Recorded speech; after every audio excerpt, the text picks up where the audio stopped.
21장, 마태복음 21장 18절부터 22절까지 말씀을 함께 보겠습니다.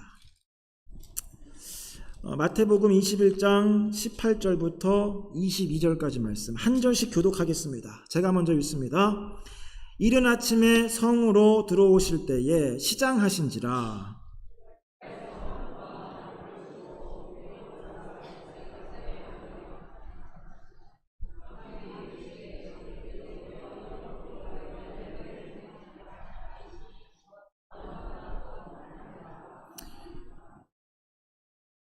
제자들이 보고 이상히 여겨 이르되 무화과 나무가 어찌하여 곧 말랐나이까.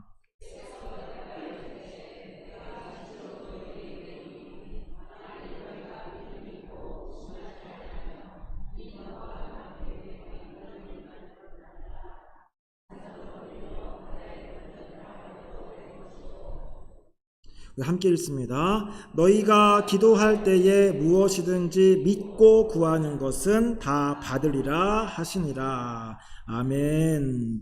우리 호산나 찬양대 찬양으로 하나님께 영광 올려드리겠습니다.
아멘. 하나님께 영광의 박수 올려드리겠습니다. 감사합니다. 기도하겠습니다. 사랑과 은혜가 충만하신 하나님 감사를 드립니다. 늘 신실하신 하나님이시기에 우리의 변덕과 우리의 잘못된 모습에도 한결같은 은혜로 우리를 날마다 인도해 주시는 줄로 믿습니다. 그 하나님을 의지하며 찬양의 가사처럼 소망을 잃지 않고 하루하루를 살아가도록 우리 모두를 인도하여 주시옵소서. 이 시간에도 말씀을 통해서 하나님의 음성을 듣게 하시고 하나님의 뜻을 깨달아서 그 말씀대로 살기로 다짐하고 결단하는 시간이 되도록 인도하여 주시옵소서. 감사를 드리며 예수님의 이름으로 기도합니다. 아멘. 오늘 읽으신 이 무화과 나무 저주의 이야기는 아마 여러 번 보셨을 겁니다. 길지도 않고 내용이 짧기 때문에 예수님께서 무화과 나무를 저주하셨고, 그런데 예수님이 또 기도하면 무엇이든지 다 받을 것이다, 이런 내용들로 이루어져 있죠. 본문은 짧은데 근데 이게 지금 무슨 내용인지 이해하기는 좀 쉽지가 않습니다. 아시겠지만 이해를 하기가 석연치 않은 그런 부분들도 있고, 왜 본문 안에 저주하는 내용과 또 기도의 능력이 또 함께 한 본문 속에 있는지, 어떤 흐름인지 그것을 파악하기가 선뜻 쉽지가 않습니다. 그리고 또 지난주에 예루살렘 그 성전 청결 사건을 살펴봤는데, 왜 그 사건 뒤에 마태는 또 무화과 나무를 저주하는 이 이야기를 배치를 해놓고, 왜 또 이 이야기를 한 다음에 또 그 다음에는 예수님의 권위를 다루고 있는 이 내용들이 연달아 등장하는지 쉽게 이해하기는 어렵습니다. 근데 결론부터 좀 말씀을 드리면 마태복음 이 21장은 자연스러운 흐름으로 연결이 되어 있고, 이 어떻게 자연스럽게 연결되어 있는가, 이것을 위해서는 먼저 맥락을 좀 이해할 필요가 있습니다. 21장 전체를 흐르는 맥락을 파악을 하고 그 맥락 속에서 각각의 본문을 살펴보면 그 맥락 속에서 이 본문이 가지고 있는 의미, 우리 맥락 속에서 이 본문이 오늘날 우리에게 무엇을 말씀하시고자 하는가, 이런 내용들을 금방 알 수가 있습니다. 오늘 본문 읽으신 이 무화과 나무 저주 사건은 지난주에 살펴본 예수님께서 성전을 청결하신 사건, 그 사건과 연결되어 있는 내용입니다. 어떻게 두 사건이 서로 연결되어 있는지 알 수가 있는가? 마가복음을 보면 금방 알 수가 있습니다. 이 마가복음이라는 복음서의 특징 중에 하나가 뭐가 있냐면 샌드위치 구조라는 게 있습니다. 말 그대로 이 마가복음서의 내용들이 샌드위치와 같은 형태의 구조로 그 내용이 구성이 되어 있는 겁니다. 샌드위치라는 그 음식을 한번 떠올려 보시면 가운데에 내용물이 있고, 또 그 내용물을 가운데 두고 내용물을 둘러싼 그 빵이 위아래로 있는, 그게 샌드위치인데, 마가복음 11장에 보면 이런 샌드위치 구조가 많습니다. 마가복음 11장에 보시면 이 무화과 나무 저주 사건하고 예수님의 성전 청결 사건이 바로 이러한 샌드위치 구조를 이루고 있습니다. 무화과 나무 저주 사건을 이렇게 빵처럼 가장 처음 또 맨 마지막 이렇게 구성이 되어 있고, 그 내용 가운데에 어떤 내용이 들어가 있냐면 그 샌드위치의 그 내용처럼 성전 청결 사건이 들어있는 구조로 이루어져 있습니다. 이 말은 무슨 말이냐면 무화과 나무 저주 사건하고 성전 청결 사건이 서로가 서로를 설명해 주고 있는 내용이다라는 겁니다. 무화과 나무 저주 사건을 이해하기 위해서는 성전 청결 사건을 이해해야 하고, 성전 청결 사건을 이해하기 위해서는 무화과 나무 저주 사건을 이해해야 한다라는 것을 이 구조가 얘기해 주고 있는 겁니다.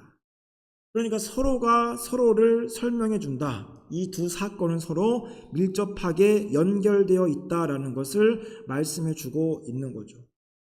이 두 사건이 밀접하게 연결되어 있다. 이것은 마가복음뿐만이 아니라 마태복음에서도 동일하게 적용이 됩니다. 성전 청결 사건이 마태복음에서는 먼저 나오고 무화과 나무 저주 사건이 그 다음에 이제 등장을 하는데, 이 두 가지 사건이 하나의 맥락으로 연결되어 있는 겁니다. 그러면은 지난주에 살펴본 성전 청결 사건이 무엇을 의미하고 어떤 핵심을 가지고 있는가, 그것을 알면 오늘 본문을 충분히 이해할 수 있다라는 것을 생각해 볼 수가 있습니다. 그럼 오늘 본문의 이제 한번 시작을 한번 보시면 18절에 이렇게 말씀을 합니다. 성전 청결 사건 다음 날이라는 말로 이제 시작을 하죠. 그러니까 예수님께서 성전 청결 사건을 벌이시고 난 다음에 이제 저녁이 되셔서 예루살렘 성 밖으로 나가셨습니다. 나가셔서 베단이라는 지역에서 제자들과 함께 주무시고, 아침이 돼서 그 베다니에서 다시 출발을 해서 예루살렘 성으로 향하는 그 길 가운데에서 벌어진 일이 오늘 본문 사건입니다. 이 베다니에서 예루살렘 성으로 가는 도중에 예수님은 아마도 배가 고프셨던 것 같습니다.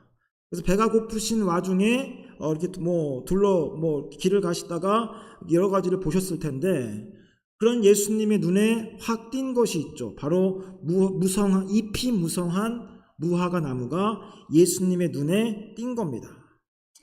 추정을 해보자면 아마 이렇게 됐을 것이라고 한번 생각을 할 수가 있는데, 예수님이 이제 배가 고프셔서 혹 먹을 것이 없을까 하고 생각하시고 이렇게 보시다가 아무래도 무화과 나무를 발견하신 것으로 보입니다. 그런데 그 무화과 나무를 보셨는데, 그 보시자마자 예수님은 어제 성전에서 있었던 그 일이 생각나시면서, 그 성전에서 벌어진 그 사건을 생각나시면서 오늘 우리가 읽어본 이 무화과 나무 저주 사건을 이런 일을 벌이신 것이 아닌가, 이런 식으로 한번 생각을 해볼 수가 있습니다. 예수님이 아침에 발견한 무화과 나무는 어떤 상태였냐면 잎이 무성했다라고 말씀을 합니다. 지금 예수님이 이 일을 벌이신 시점은 언제냐면 6월절을 4일 혹은 5일 정도 남겨놓은 시점이니까 이스라엘 달력으로 치면은 한 3월에서 4월 정도 되는 이제 그런 시점입니다. 근데 이 시점에서 이상한 점이 오늘 본문에 등장을 하죠. 무엇이 이상하냐면 이스라엘 달력으로 3, 4월에는 무화과 나무의 잎이 무성한 시기가 아닙니다.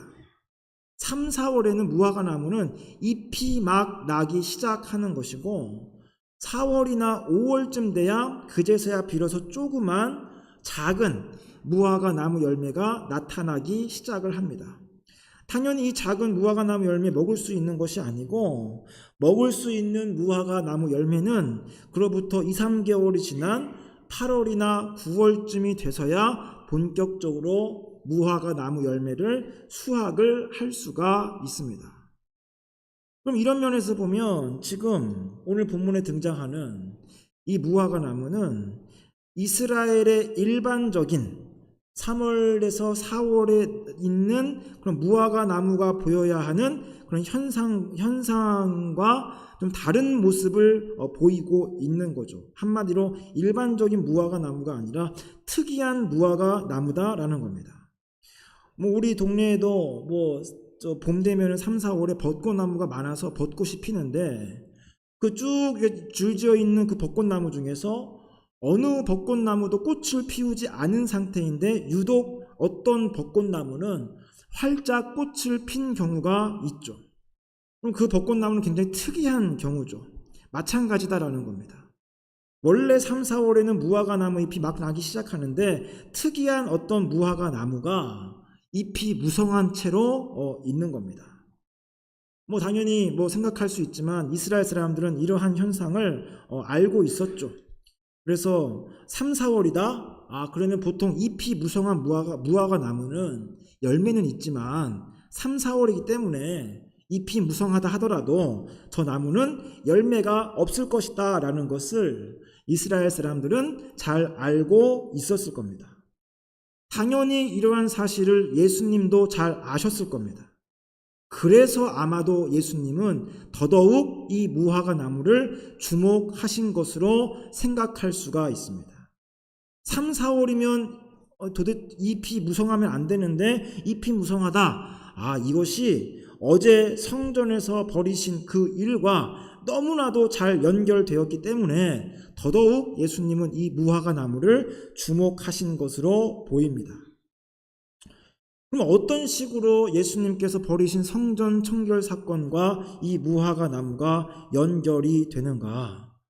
이 지금 3, 4월에 잎만 무성한 이 무화과 나무는 예수님 이 당시에 이스라엘 상황과 너무나 잘 맞아떨어지는 그런 대상이었습니다.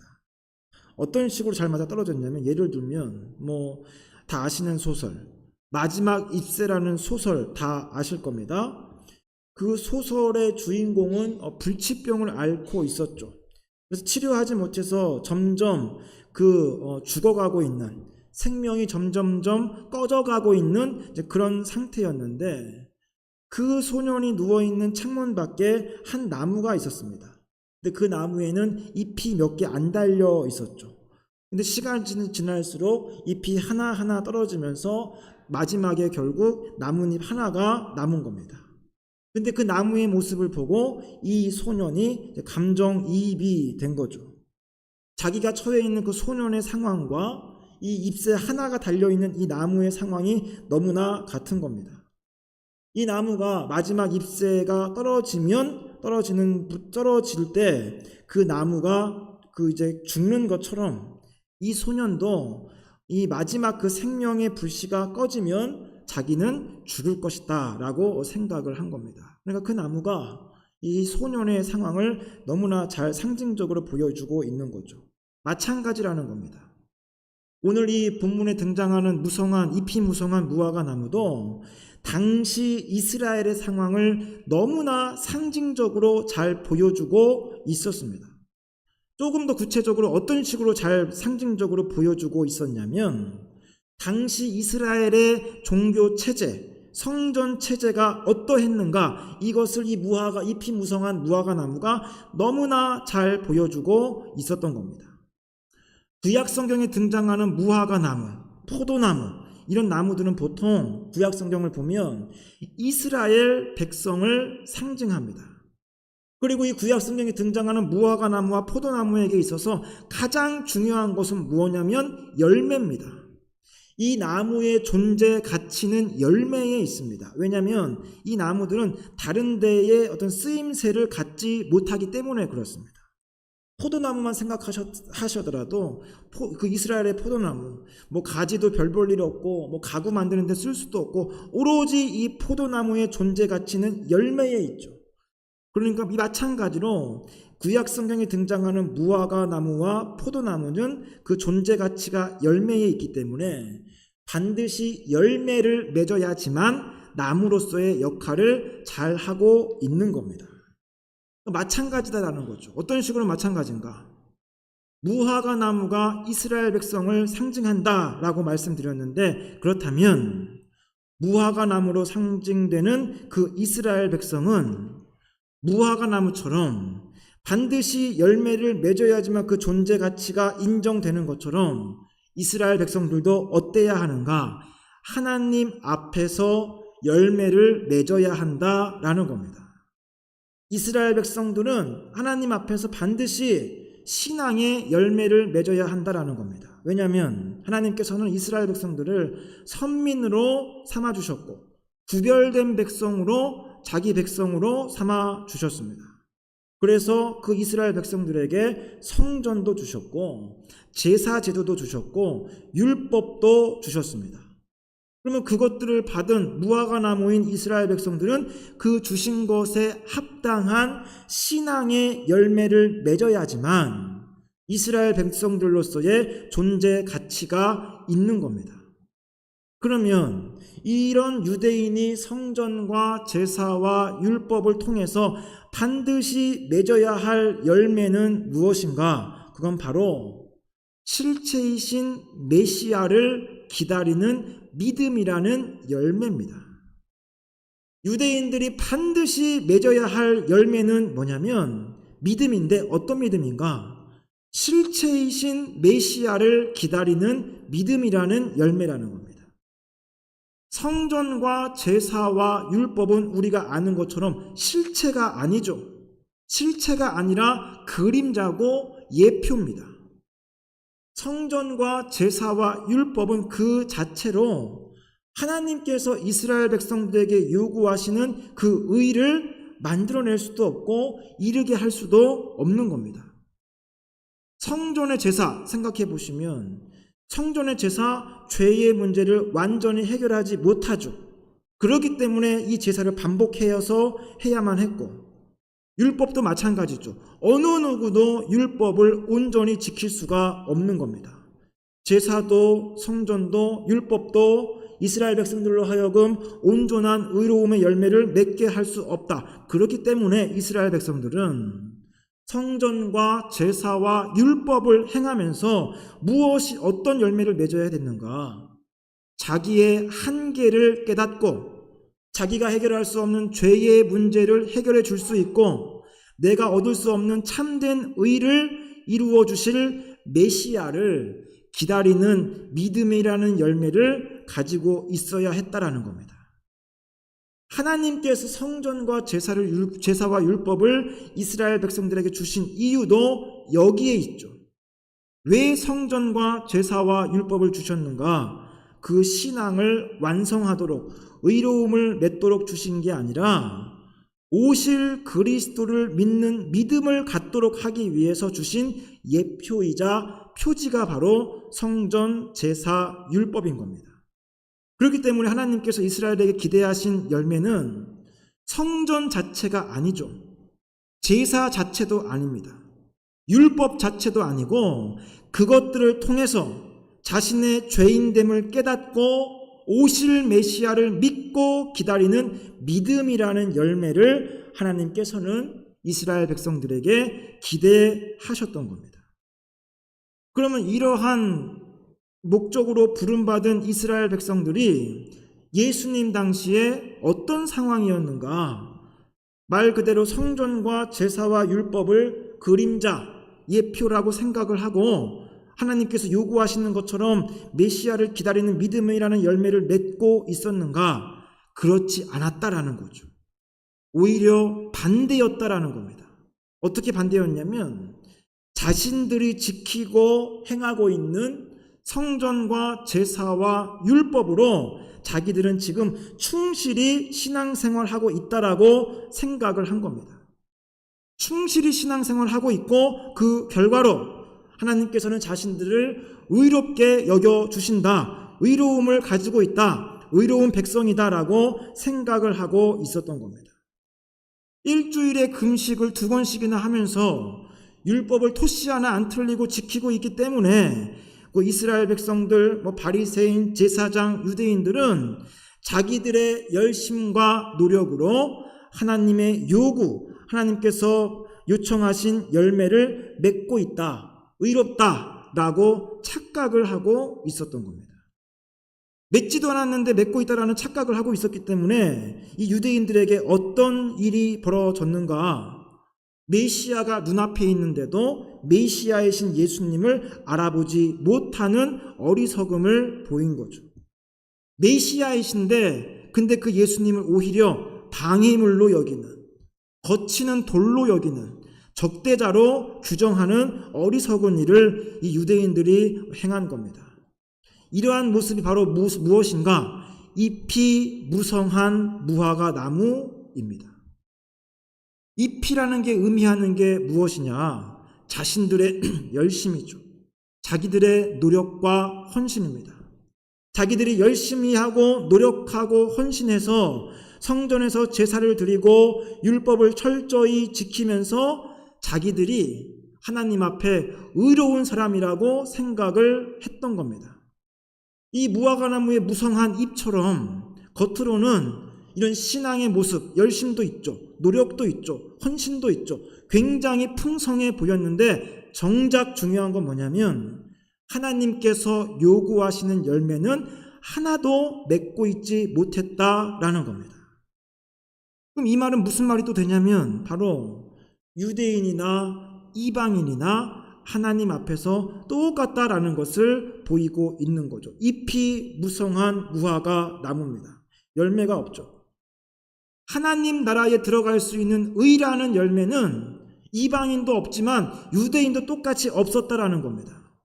성전과 제사와 율법으로 이 유대인들은 의로움이라는 열매를 만들었다, 가지고 있다 생각을 했는데 예수님은 그렇지 않다라는 거죠. 너희들은 잎이 무성한 무화과나무일 뿐이다, 열매가 없다라고 오늘 본문을 통해서 말씀을 하신 겁니다. 자기들의 한계를 깨닫고 죄인됨을 깨닫고 도무지 이룰 수 없는 의에 이르는 그런 것을 가능케 하실 메시아 예수 그리스도께서 이 땅에 오신다, 그 약속을 믿는 믿음이라는 열매를 가지도록 한 것인데 그 열매를 가진 유대인들이 이 시대에 거의 없었다라고 말씀을 하시는 겁니다. 이것은 오늘날 우리에게도 그대로 해당이 될 수가 있는 내용이죠.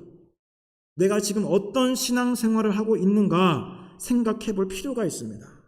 잎만 무성한 무화과 나무와 같은 신앙생활을 하고 있는 것은 아닌가, 잎은 무성한데 정작 열매는 맺고 있는가 생각해 볼 필요가 있다라는 겁니다. 얼마 전에 들은 이야기인데 어떤 성도가 사기를 당했다라는 거죠. 그런데 그 성도가 사기를 당한 게 한두 번도 아니고 여러 번 사기를 당했다라는 겁니다.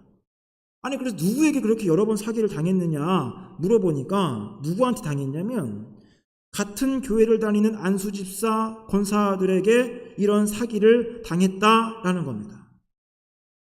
근데 왜 그렇게 같은 교회에서 여러 사람에게 당했느냐 물어보니까 이분들이 겉으로 보기에는 너무나 신실하게 너무나 열심히 신앙생활을 하고 있었다라는 겁니다.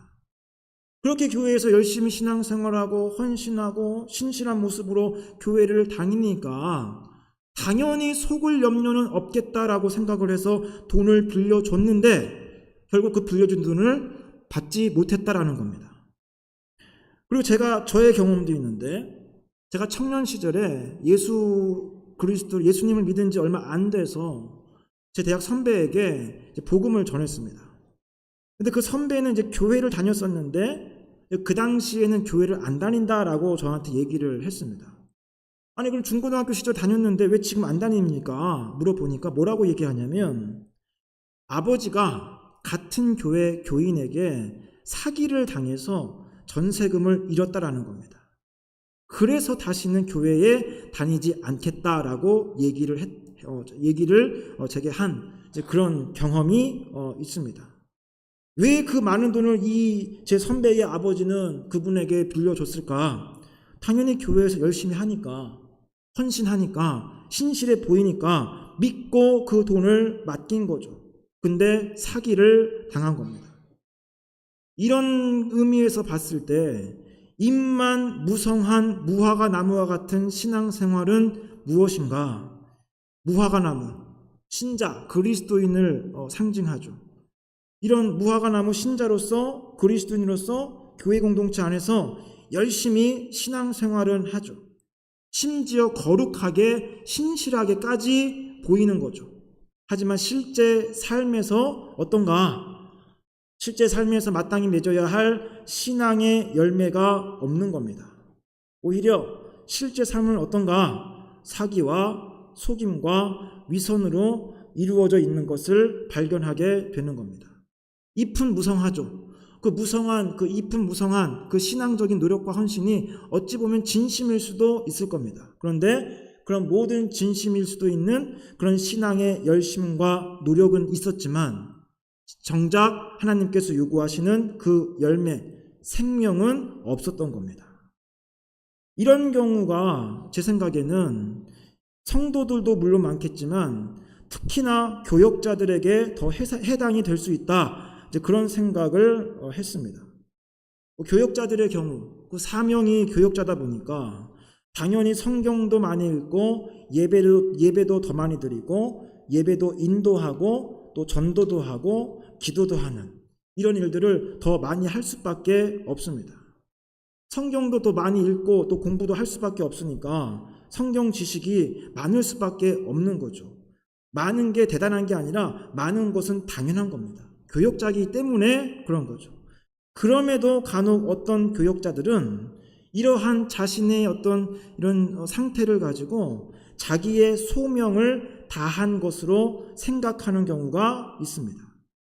그래서 자기는 소명을 다했다. 내가 이렇게 성경도 많이 알고 예배도 잘 인도하고 예배도 드리고 이런 교회 공동체 안에서 하는 이런 일들을 생각하면 나는 소명을 다했다. 그렇게 생각을 했는지 성도들을 향해서 간혹 어떤 교역자들은 나무라기도 하는 그리고 훈계조로 얘기를 하는 때로는 거드름과 같은 그런 모습을 보이는 경우도 있는 것이죠.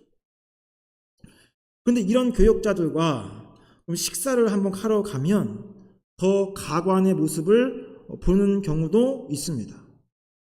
모든 교역자가 그런 건 아니죠. 그리고 대부분이 다 잘 좋으신데 간혹 이런 분들과 식사를 하러 가면 어떻게 하냐면 서빙을 하시는 분들에게 함부로 하는 교역자들도 있습니다.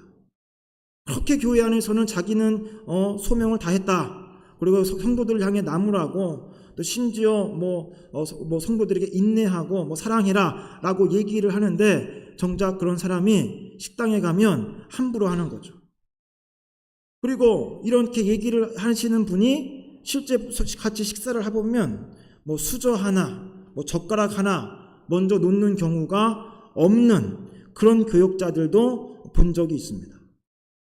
그리고 음식이 늦게 나오면 조금만 늦게 나와도 서빙하시는 분들을 불러가지고 왜 이렇게 음식이 늦게 나오냐 닥달하는 사람도 있고 교회 건물을 벗어나서 조금만 사회에서 하는 모습을 이렇게 보면 이제 막 교회에 처음 나온 초신자들보다도 못한 그런 태도를 가진 교역자들을 많지는 않지만 가끔 본 적이 있습니다. 이런 모습을 통해서 우리가 뭘 생각할 수 있느냐? 이런 모습이 무엇이냐? 바로 입만 무성한 무화과 나무 신앙이다라고 얘기할 수가 있는 거죠.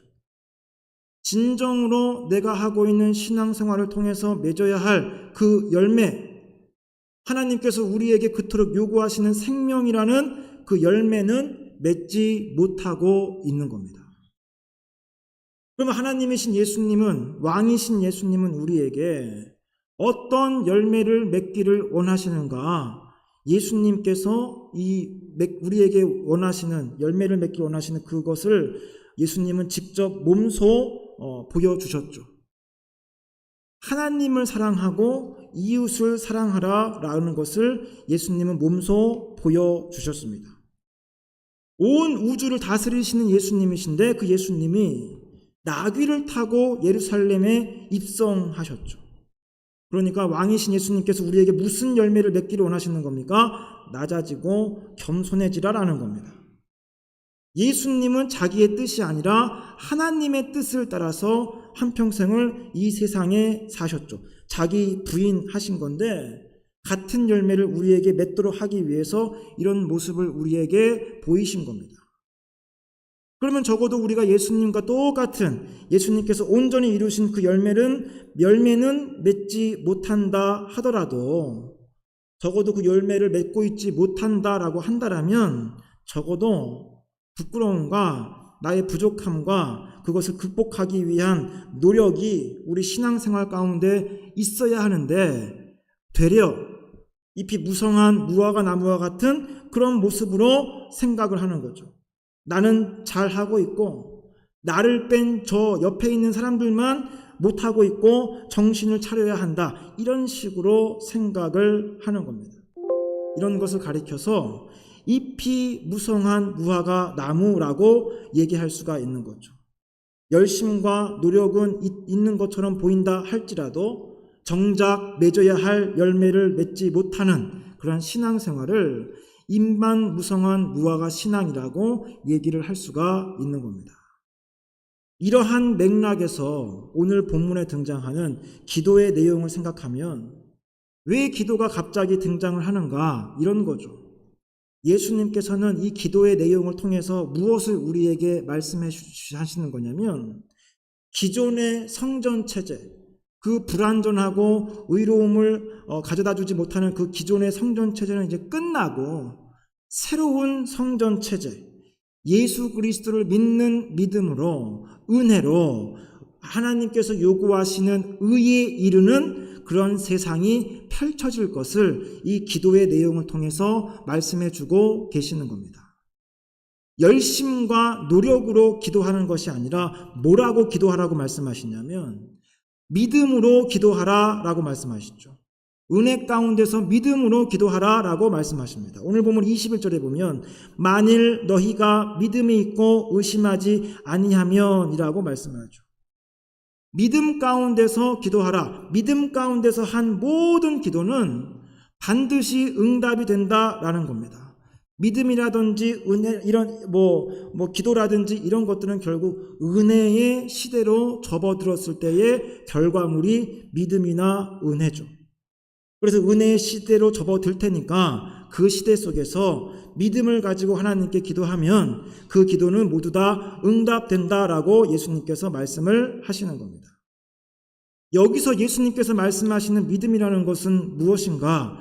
그 믿음은 무엇이냐면 예수 그리스도가 누군지를 알고 예수 그리스도께서 요구하시는 것이 무엇인지를 알고 예수 그리스도를 통해서 보여주신 하나님의 뜻을 알게 되는 것, 깨닫게 된 것, 그것을 믿음이라고 얘기할 수 있습니다.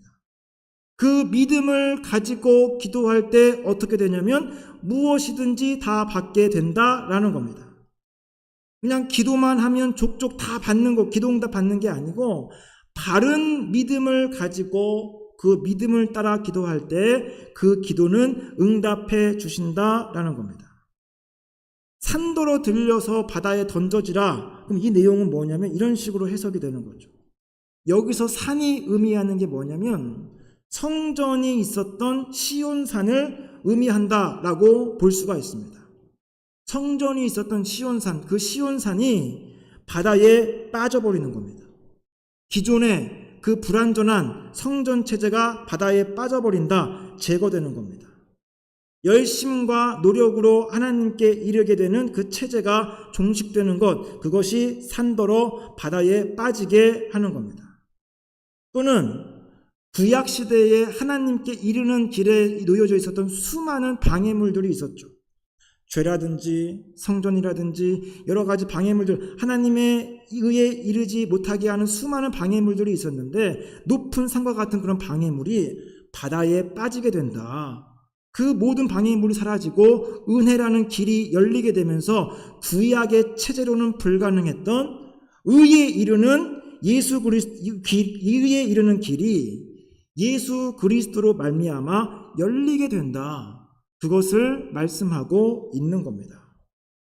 이러한 예수님을 향해서 바른 믿음을 가지고 욕심이 아니라 그의 나라와 그의 의를 위해서 드리는 기도는 하나님께서 응답을 하시고 오늘날에도 초월적인 그 능력으로 응답을 하신다라는 겁니다.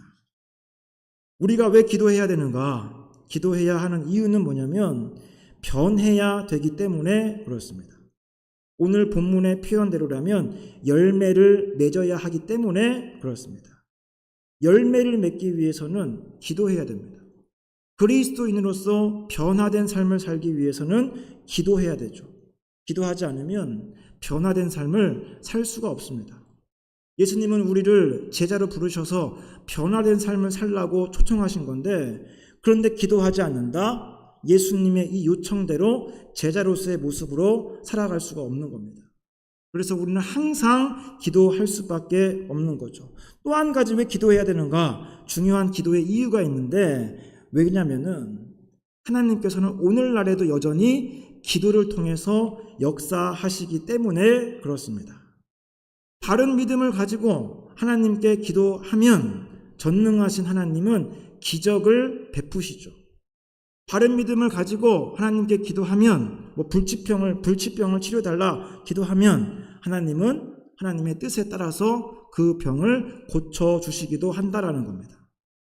요즘 제자훈련 그 새신자반에 있는 내용 중에 이런 내용이 있는데 70대 후반 할아버지가 이 예배 시간에 깜빡하고 돋보기 안경을 집에 놓고 온 겁니다. 근데 그 예배 시간에 성경은 너무나 보고 싶은데 돋보기 안경을 두고 와서 이 글씨가 안 보이니까 이 할아버지, 이 성도께서 기도를 한 겁니다. 내가 지금 돋보기를 놓고 와서 성경을 보고 싶은데 이 글씨가 안 보이는데 하나님께서 이 순간 하나님께서 능력을 주셔서 제 눈이 좋아지게 해달라고 기도를 했습니다. 근데 그렇게 기도한 뒤에 성경을 봤는데 성경이 읽혀지더라 라는 그런 간증이 이 새신자반 교재에 들어 있었습니다. 하나님께서는 지금도 기적으로 역사하신다라는 것을 보여주고 있는 거죠. 그렇기 때문에 아무리 생각을 해도 내가 할 수 있는 것은 이제 더 이상 다 했고 할 수 없는 그 문제가 내게 있다라고 했을 때 그런 문제를 놓고 어떻게 해야 되느냐? 하나님께 기도할 수 있어야 한다라는 겁니다. 수십 년간 기도를 해도 예수님을 믿지 않는 남편과 아버지와 어머니와 아내와 자녀를 놓고 기도할 수 있어야 하는 것이고 내가 할 수 없는 그 불가능한 하지만 신앙생활에 지장이 있을 정도로 나를 괴롭게 하는 어떤 문제가 있으면 그리스도인은 어떻게 해야 되냐면 기도해야 된다라는 겁니다. 바른 믿음을 가지고 믿고 구하는 것은 하나님께서 다 주신다라고 말씀하셨기 때문에 그렇습니다. 그래서 오늘 이 말씀을 다시 한번 기억하심으로 말미암아 입만 무성한 신앙생활이 아니라 열매를 맺는, 그래서 그 가운데 은혜로 말미암아 주어진 믿음을 가지고 날마다 기도하며 나아가시는 저와 여러분 되시기를 진심으로 바라겠습니다. 기도하겠습니다. 하나님 아버지 감사를 드립니다. 하나님 오늘 주신 이 말씀을 우리의 신앙을 돌아보는 거울로 삼게 하여 주시옵소서. 입만 무성한 무화과 나무와 같은 신앙생활을 하고 있는 것은 아닌지, 하나님께서 우리에게 믿음과 은혜를 주셨을 때 요구하시는 그 참다운 열매를 맺고 있는 복된 신앙생활을 하고 있는지 다시 한번 돌아보게 하여 주시옵소서. 우리의 신앙생활로 말미암아 생명이 살아나고 생명이 전해지고 그 생명으로 말미암아 기뻐하고 감격하는 그 일들이 나타날 수 있도록 역사하여 주시옵소서. 예수님의 이름으로 기도합니다. 아멘. 우리 다 같이 일어나셔서 찬송가 445장 찬송 드리겠습니다.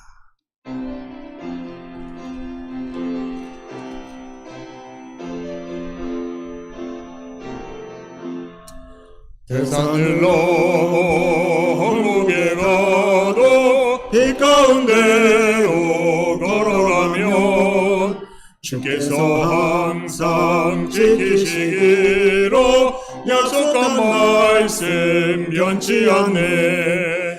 하늘의 영광 나의 맘속에 차고도 넘쳐 할렐루야를 힘차게 불러 영원히 주를 찬양하리. 캄캄한 밤에 다닐지라도 주께서 나에게 되시고 나에게 밝은 빛이 되시니 길 잃어버릴 염려 없네. 하늘의 영광 나의 맘속에 차고도 넘쳐 할렐루야를 힘차게 불러 영원히 주를 찬양하리. 광명한 깊이 마음에 받아 찬란한 천국 바라보고 할렐루야를 힘차게 불러 날마다 빛에 걸어가리. 하늘의 영광 나의 맘속에 차고도 넘쳐 할렐루야를 힘차게 불러 영원히 주를 찬양하리. 이제는 우리 주 예수 그리스도의 은혜와 하나님 아버지의 크신 사랑하심과 성령 하나님의 위로하심과 역사하심과 교통하심이 오늘 드린 예배와 주신 말씀을 통해서 입만 무성한 무화과 나무와 같은 신앙생활이 아니라 하나님께서 우리에게 요구하시는 참된 신앙의 열매를 우리의 모든 삶 속에서 맺으며 살아가기로 다짐한 모든 성도들 머리 위에 이제로부터 영원토록 함께 있을지어다. 아멘.